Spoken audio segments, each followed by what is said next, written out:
បាទសួស្តីបងប្អូនជាងយើងទាំងអស់គ្នាថ្ងៃនេះដែរជួបមួយខ្ញុំទៀតហើយជាងច័ន្ទក្នុងប្រសិទ្ធនេះពួក brother ជុលមួយហើយសេរីវាចឹងណា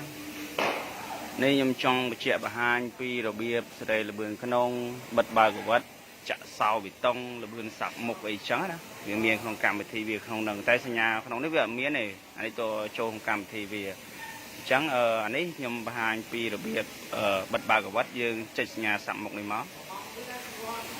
សាក់មុខនេះហើយយើងបើកភ្លើងមួយមកក្នុងនេះកម្មវិធីចូលកវត្តចូលអីចឹងណា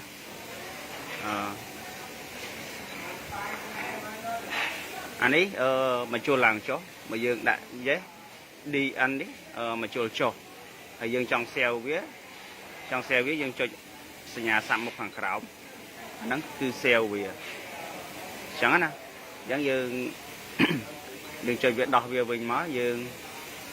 ចុចនេះវិញមកហើយយើង save នេះវិញនេះដូចជាហើយជាយឺតក្បាលដបងអីចឹង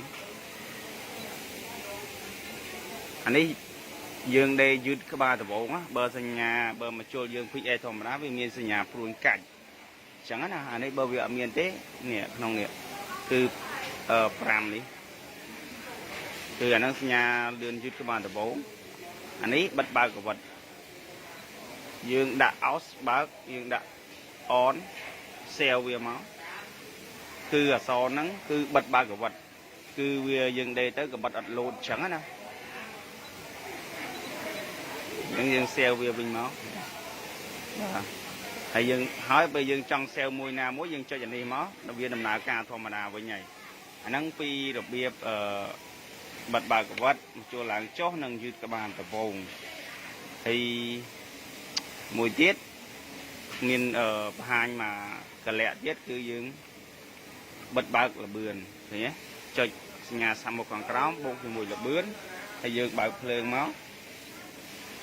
ណាអញ្ចឹងវាលោត ice អញ្ចឹងណាហើយលេខយើងចុចតឡើងវាមកហើយថាយកលេខសំខាន់អញ្ចឹងណា156នេះដាក់ on off មកអាហ្នឹងគឺនេះប្រម៉ោយវាងោកចុះក្រោមខ្លាំងអញ្ចឹងណាហ្នឹងគឺយើងសេរីប្រម៉ោយ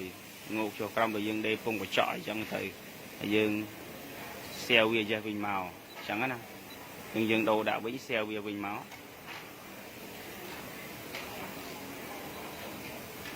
លេខល្បឿនសាប់មុខលេខ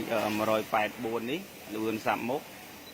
ណាល្បឿនសាប់មុខ186នេះល្បឿនសាប់មុខដែរ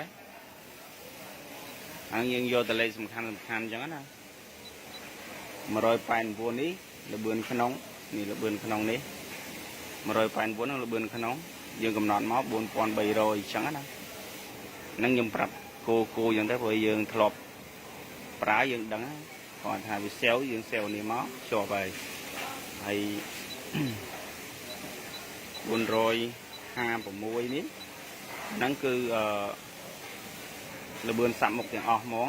ល្បឿនសាប់មុខទាំងអានេះអញ្ចឹងណាយើងចុចនេះដំណើរការធម្មតាវិញហើយបិទភ្លើងមកហើយមួយវិញទៀតប្រាប់ពីរបៀបបិទល្បឿនលក្ខណៈថាមិនយើងចូលក្នុងកម្មវិធីហើយអានេះយើងបិទល្បឿនខាងក្រៅនេះបិទកុំឲ្យចុចអីបានទាំងអស់សាប់មុខសាប់អីបានតែអត់ចុចបានបេតុងល្បឿននេះមួយទេហ្នឹងណាហើយមួយទៀតបិទកុំឲ្យចុចអីទាំងអស់ហ្មងអញ្ចឹងណា